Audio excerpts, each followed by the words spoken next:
Assalamualaikum warahmatullahi wabarakatuh. Kita mulai dengan membaca basmalah. Alhamdulillahirabbil alamin. Allahumma shalli wa sallim ala Muhammad wa ala alihi wa ashabihi ajma'in. Amma ba'd. Qala Allah Ta'ala fil Qur'anil Karim. A'udzu billahi minasy syaithanir rajim. Bismillahirrahmanirrahim. Wa qalat li ukhtihi qussi fa basarat bihi 'an junubin wa hum la yash'urun. Wa harramna 'alaihi al-maradi'a min qabl fa qalat hal adullukum ala ahli baitin yakfulunahu lakum wa hum lahu nasihun. Wa qalat li ukhti, maka berkatalah sang ibu kepada saudara perempuannya, qussi, telusurilah dia. Fa basrat bihi an junub, maka terlihatlah olehnya sang bayi itu, yaitu adiknya dari samping. Wa hum la yash'urun, sementara mereka tidak menyadarinya. Wa harramna 'alaihi al-maradi'a min qabl, dan kami cegah atasnya wanita-wanita yang menyusui sebelumnya. Faqalat, lalu berkatalah saudara perempuan bayi, hal adullukum ala ahli baitin yakfulunahu lakum, maukah kamu aku tunjukkan tentang keluarga yang akan menjaga bayi ini untuk wa hum lahu nasihun, dan mereka keluarga itu terhadap bayi ini akan memperlakukannya dengan baik. Hadirin, seperti biasa, hal pertama yang kita lihat dulu adalah munasabah, keterkaitan ayat 11 sampai 12 surat Al-Qasas tadi dengan rangkaian ayat-ayat sebelumnya, khususnya sejak ayat ini. Di dalam rangkaian ayat-ayat itu tergambar tentang pengorbanan perjuangan seorang wanita demi keselamatan bayinya. Wanita itu adalah ibu Nabi Musa alaihissalam. Yang tampaknya hadirin, ibu Nabi Musa alaihissalam melahirkan bayi Nabi Musa di tahun Fir'aun membunuh bayi laki-laki yang lain. Karena tampak pula sejak ayat 3-nya bagaimana kejinya Fir'aun mempertahankan kekuasaannya. Wa ja'ala ahlaha syi'a, dia jadikan penduduknya berpecah belah. Bagaimana caranya? Yastarrifu ta'ifatan minhum, dia tindas sebelum mereka. Bani Israel ditindas, sementara kelompok masyarakat yang lain tidak ditindas, alias belah bambu. Ini strategi keji Fir'aun mempertahankan kekuasaannya. Rakyatnya sendiri dipecah belah. Yang satu ditindas, yang satu dibiarkan saja. Bila rakyat berpecah belah seperti ini, maka bukankah perhatian rakyat akan luput terhadap yang dilakukan oleh penguasa zalim seperti Fir'aun? Apa wujud penindasan Fir'aun? Yudhabihu abna'ahum, dia sembelih bayi laki-laki mereka, wa yastahyi nisa'ahum, dia biarkan hidup wanita-wanita mereka untuk dipermalukan. Nah hadirin, ibu Nabi Musa alaihissalam, kalau kita lihat konteks ayat-ayat sebelumnya, nampaknya melahirkan bayi ketika Fir'aun membunuh bayi laki-laki yang lain. Artinya beliau melahirkan dalam keadaan bala tentara Fir'aun lengah, karena kalau mereka tahu pasti dibunuh. Nah di kondisi itu tampak Allah menuntun ibu Nabi Musa alaihissalam, tampak dalam ayat 7-nya, al-ardi'i, susukanlah dia bayi ini.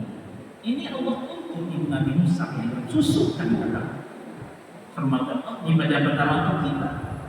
Bahkan dalam situasi sulit seperti ini pun Allah tetap menuntun ibu Nabi Musa untuk menyusukan anak, menggambarkan betapa Islam sangat mementingkan ibu menyusukan bayinya. Ar-Radha'ah namanya. Idealnya 2 tahun Betul? Ini menunjukkan betapa Islam sangat mementingkan ibu menyusukan anak. Karena kita paham komentar para ahli, ASI ibu itu bukankah makanan yang sangat dibutuhkan oleh bayi untuk perkembangan tubuhnya, perkembangan otaknya, dan tidak hanya untuk perkembangan tubuhnya. Bukankah dekapan ibu penuh kasih sayang dapat mempengaruhi perkembangan jiwa anak? Jadi ini fisik, fisik dan rohani didapat oleh bayi ketika ibu menyusukan anaknya. Allah tidak main-main perkara ini. Sehingga bisa saja di sini kita temukan di antara jawaban mengapa terasa berbeda. Ada anak yang begitu mudah diatur, tapi ada juga anak yang begitu sulit diatur. Banyak kemungkinan penyebabnya, tapi di antaranya hadirin coba kita lihat peran kita sebagai orang tua. Apakah anak sejak bayi dia mendapatkan dekapan kasih sayang yang cukup, dia mendapatkan kasih ibunya yang cukup, karena ini berpengaruh pada perkembangan jiwa anak. Ini Bapak Ibu sekaligus kita saling berpesan, ingatkan pula anak cucu kemenakan kita yang sekarang mungkin sedang menjadi ibu yang melahirkan anak. Jangan bosan, jangan malu, jangan gengsi menyusukan anak, karena ternyata ada pula orang tidak mau menyusukan anak. Versinya dia takut keindahan tubuhnya rusak. Pada Islam saja mengajarkan ini. Tampak dalam kisah ibu Nabi Musa alaihissalam. An-ardi susukan kata Allah. Kemudian Allah itu pada pertama kita. Kedua hadir kalian pada khifti alaihi falqihi fil yam. Bila engkau wahai ibu Nabi Musa khawatir tentang keselamatan bayi ini, fa'alqihi fil yammi, maka hanyutkanlah dia di sungai, yaitu sungai Nil.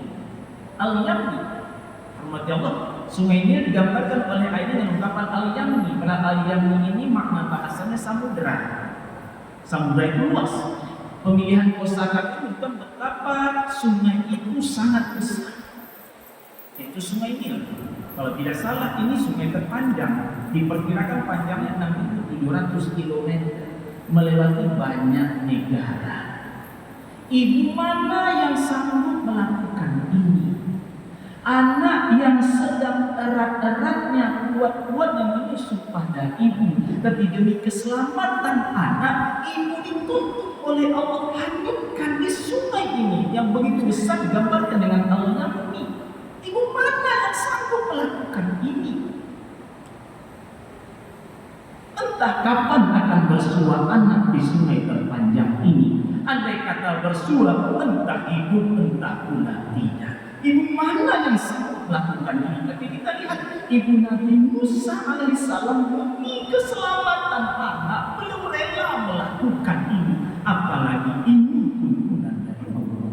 Pelajaran kedua kita tangkap adalah ibu itu wanita yang tidak kuat berpisah dengan anaknya, tapi dia rela melakukan apapun agar anaknya kuat berpisah dengan dirinya. Kalau begitu, bukankah hanya anak yang bodoh yang tega melukai hati ibunya? Ibu wanita yang tak kuat berpisah dengan anaknya, dia bisa saja berkurai air mata, tapi dia rela melakukan apapun agar anaknya kuat berpisah dengan dirinya.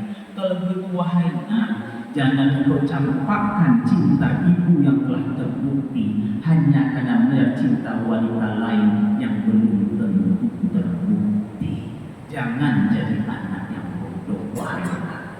Ini pelajaran kedua. Ayat 9 yang ini menggambarkan betapa sang bayi itu akhirnya dipungut oleh keluarga Fir'aun. Ini juga pelajaran untuk kita. Fir'aun membagi buta membunuh bayi baru lahir, tapi Allah atur bayi yang kelak akan mengembalikan kekuasaan Fir'aun justru besar di istana Fir'aun. Fir'aun membuat tipu daya, Allah juga membuat tipu daya. Wallahu khairul makirin. Allah itu sebaik-baik membuat tipu daya. Masya muslimin rahimahullah, itu diantara kaitan dengan ayat sebelumnya. Lalu apa kita baca ayat 11 tadi? Wa qalat li ukhtihi qussi. Berkatalah sang ibu pada saudara perempuan si bayi tadi, yaitu saudara perempuan Nabi Musa alaihissalam, itu kakaknya. Apa itu? Usik, telusurilah dia, telusuri adikmu itu. Usik, abdi dari qassa ini mengikuti kembali jejak, menelusuri jejak. Usik, telusurilah dia.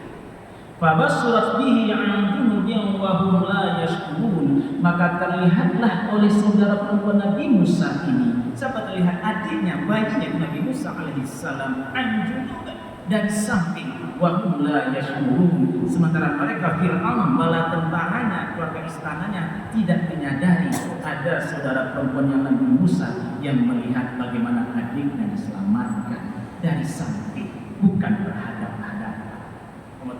Begini pula untuk mengatur. Dan ini juga menggambarkan pada kita, kakak mana yang takkan takut masuk dalam sarang harimau seperti ini. Demi keselamatan adiknya, kakak Nabi Musa alaihissalam, karena diminta oleh sang ibu, rela juga demi keselamatan adiknya menelusuri jejak adiknya, walau paham kita nyawa tantangannya karena harus menembus sarang harimau istilah kita, wilayah kekuasaan Fir'aun. Begini rupanya sang kakak itu. Bukankah Allah ini menggambarkan pada kita, ternyata orang beradik kakak itu sejak kanak-kanak secara normal mereka penuh kasih sayang. Ada kakak yang rela melakukan apapun agar adiknya selamat. Ada adik yang rela pasang badan demi kehormatan kakaknya. Di masa kanak-kanak, kakak dan adik itu penuh kasih sayang, bahu-bahu bela-membela. Bukankah itu juga banyak terjadi dengan kita? Di masa kanak-kanak mungkin karena sulit ekonomi, kita beradik kakak penuh kasih sayang, makan bersama walau dalam satu piring, tanda adik kakak berkasih sayang. Tapi mengapa siang ini kita justru bercerai-berai hanya karena harta warisan? Wahai kakak, sekaya-kaya kakak, mengapa harus menindas adik?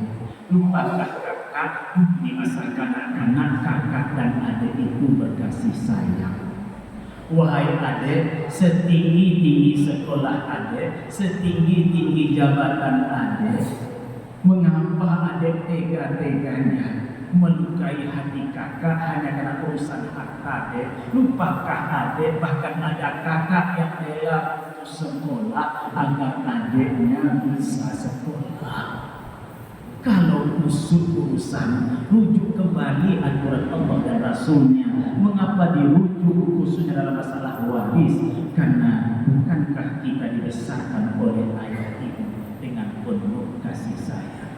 Ingatlah kak, dulu kita berkasih sayang. Ingatlah dek, dulu kita berkasih sayang. Mengapa sekarang kita berpecah belah hanya karena urusan harta? Wajar ketika dikatakan wa haramna alaihi al-maradi, dan kami cegah atasnya, itu atas Nabi Musa waktu itu menjadi bayi, kami cegah al-maradi, wanita-wanita yang menyusui atasnya, kami cegah. Bukankah logikanya bayi yang sedang haus butuh ASI?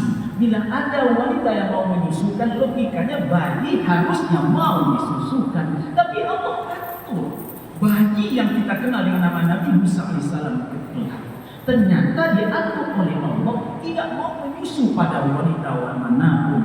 Keluarga Fir'aun, istri Fir'aun yang jatuh hati kasih sayang pada bayi ini pun berusaha mendorong mencari ibu susuannya. Kami cegah semuanya. Ini digunakan celah oleh sang kakak yang rela pasang badan demi keselamatan adik. Apa kata sang kakak? Faqalat, maka berkatalah sang kakak, hal adullukum ala ahli baitin yakulunahu lakum wa hum lahu nasihun. Maukah kamu aku tunjukkan tentang keluarga yang bersedia merawat, menjaga bayi, termasuk menyusukannya, wa hum lahu nasihun, mereka akan bersikap baik pada bayi ini. Kita lihat kembali sang kakak kembali berani pasang badan demi keselamatan adiknya. Dia lihat celah, ternyata masih bisa adiknya kembali ke pangkuan ibunya. Celah itu dengan berani digunakan sang kakak menghadapi Fir'aun yang kejam ini. Maukah kamu aku tunjukkan tentang yang mau menusukkannya? Kembali mempertegas kita, ternyata kasih sayang orang beradik kakak itu, ya Allah, itu alami sifatnya. Jadi kembali tadi, mengapa kita berpecah belah sekarang? Ya Allah, ayat ini juga mengatakan pada kita, ternyata bukan perkara baru juga. Sejak dahulu ada wanita yang mau menyusukan bayi yang bukan anak kandungnya. Bisa karena menerima upah, bisa pula bukan karena upah. Ini mengingatkan kita hadirin, di dalam Islam ternyata ada wanita yang diharamkan untuk dinikahi karena sepersusuan. Ar-Radha'ah namanya. Nampak dalam hadis dari Aisyah radhiyallahu anha. Ar-Radha'ah, wanita sepersusuan itu tuhram, diharamkan untuk dinikahi, ma tuhramu minan nasab, sebagaimana juga diharamkan menurut faktor nasab. Orang sepersusuan itu haram dinikahi, sama dengan haram yang menikahi faktor nasab. Kalau begitu, bila faktor sesusuan saja diharamkan dinikahi, apalagi faktor nasab. Sehingga kita jangan ikut-ikutan. Sekarang beberapa hari terakhir kita dikejutkan oleh ada grup media sosial, kabarnya anggotanya 32.000, fantasi sedara. Ibu suka anak bujangnya, ayah suka anak gadisnya, saudara laki-laki suka saudara perempuannya. Ini meleset total dari naluri sebagai manusia. Tolong kita saling mengingatkan. Berapa pelajaran kita dapat dari ayat ini? Pertama,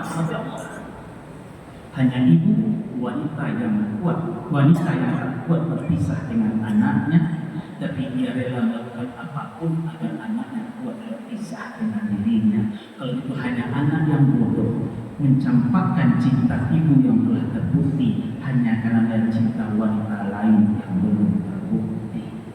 Yang kedua, ya Allah, ternyata orang beradik kakak itu sudah dulu penuh kasih sayang.